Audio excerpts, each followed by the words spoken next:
E fala, meus Bitcoiners, como que vocês estão? Sejam muito bem-vindos a bitcoinblock.com.br, a sua central de notícias blockchain. Eu sou o Arthur do canal Cripto, trazendo mais um primeiro bloco de notícias, que é um quadro que eu faço aqui no canal, comentando as notícias mais importantes, relevantes que estão acontecendo nas criptomoedas e no mundo. E antes de começar, eu queria aí te pedir aquele like, isso é muito importante, isso faz o YouTube recomendar o nosso conteúdo para outros usuários.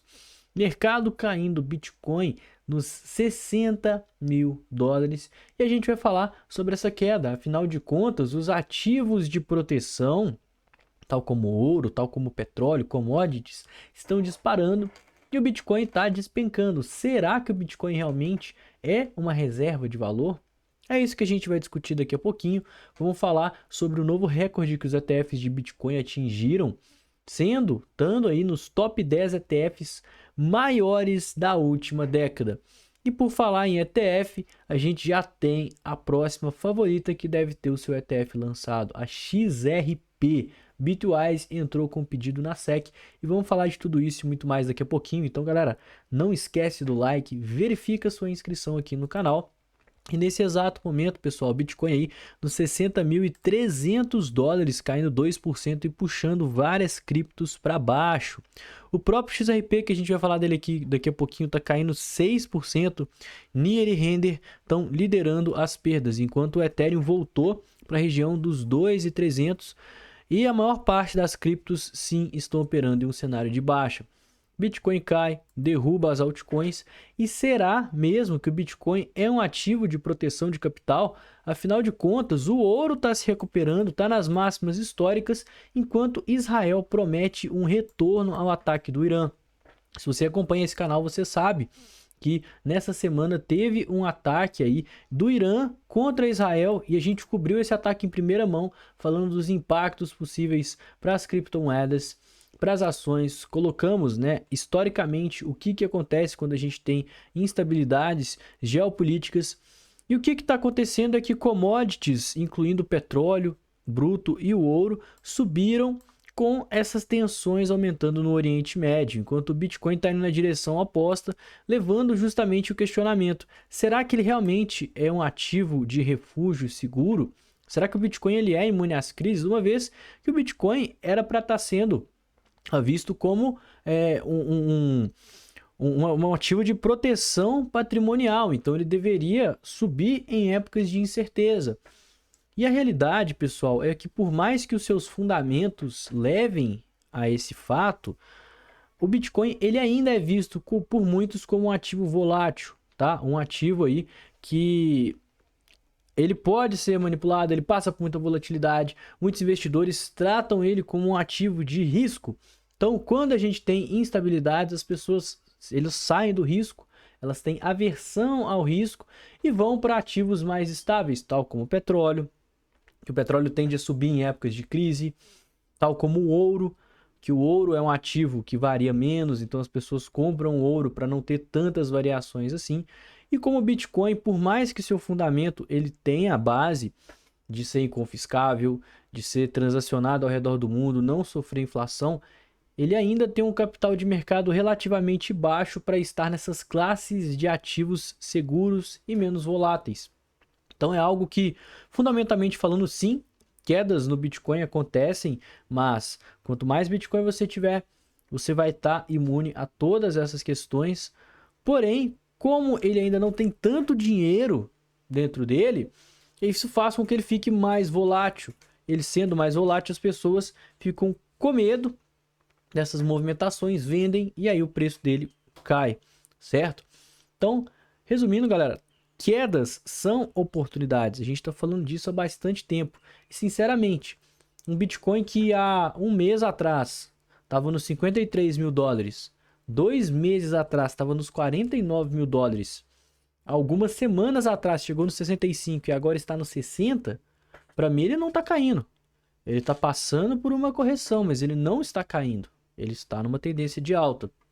E o grande medo das pessoas é o que o ataque israelense vai impactar, porque o próprio primeiro-ministro de Israel, Benjamin Netanyahu, eu acho que se pronuncia assim dessa forma, ele prometeu retaliação pelo ataque. E o próprio Irã falou que isso seria um erro, certo? Ele disse que era para ter aceitado o ataque do Irã e que não era para responder. E o próprio ministro de Israel já falou: o Irã cometeu um grande erro e vai pagar por isso, prometendo uma resposta. E isso pode levar ao Irã buscar aliados para responder a esse ataque que Israel está querendo fazer. E assim, o medo do mercado é que esse conflito ele vá para outros patamares. Ainda não tem como saber, tá? Mas o que a gente passou no vídeo de ontem, que eu reitero aqui novamente, geralmente essas épocas de indecisão, essas épocas de conflitos, as maiores quedas elas acontecem na hora dos conflitos, porque o mercado já precifica praticamente todas aí as possibilidades, tá?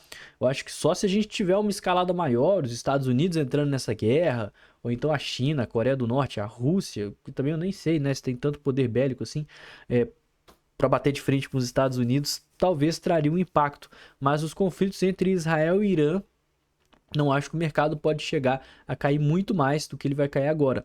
Inclusive as quedas que a gente viu acontecer aí nos últimos meses, abril, junho, referente a ataques de Israel à Palestina, a faixa de Gaza, e também do Irã atacando Israel, que aconteceu também em abril, foram quedas intensas que foram revertidas ali alguns dias depois. Então, mesmo pode estar acontecendo nesse exato momento, certo?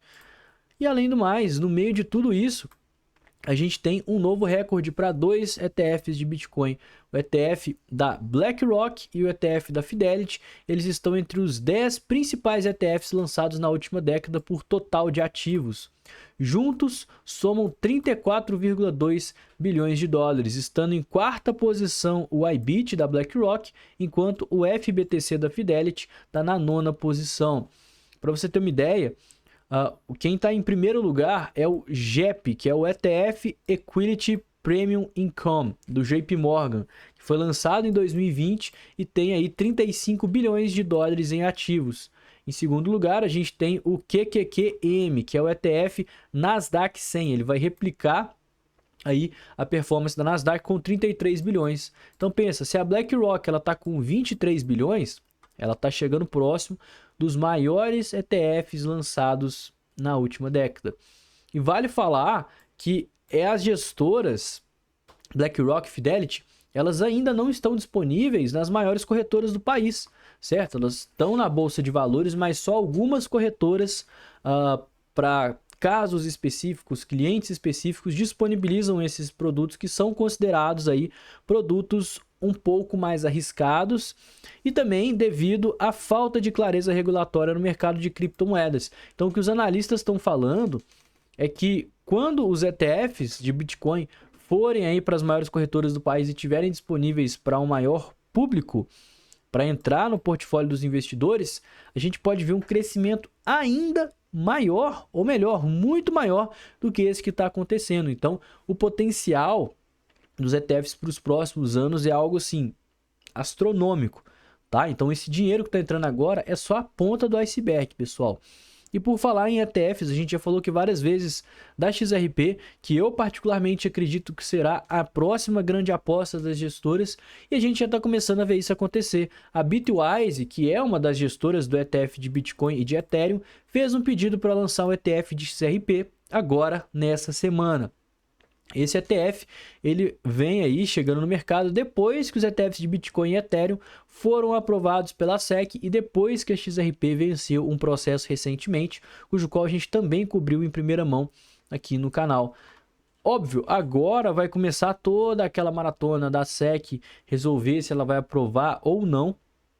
Tanto que o pedido da Bitwise em si não quer dizer que o ETF de XRP vá para frente. Primeiro, por dois motivos, certo?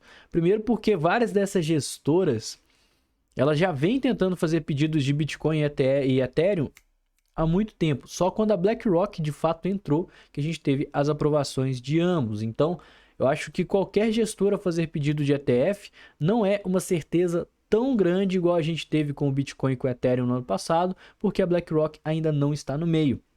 E segundo, porque por mais que o juiz tenha dado ganho de causa a princípio para Ripple, A empresa por trás do XRP, ali no processo que ela vinha sofrendo com a SEC,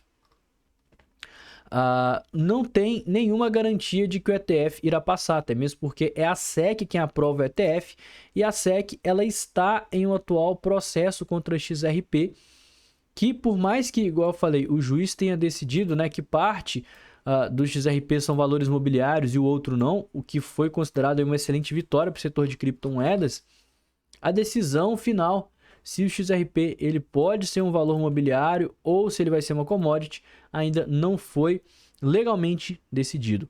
E vamos falar aqui sobre a movimentação do Bitcoin, certo? O Bitcoin que desde o seu topo, desde os 66 mil dólares, está caindo praticamente 10%, ameaçando perder os 60 mil dólares. Em algumas corretoras, inclusive, ele já chegou a ser negociado abaixo dos 60k.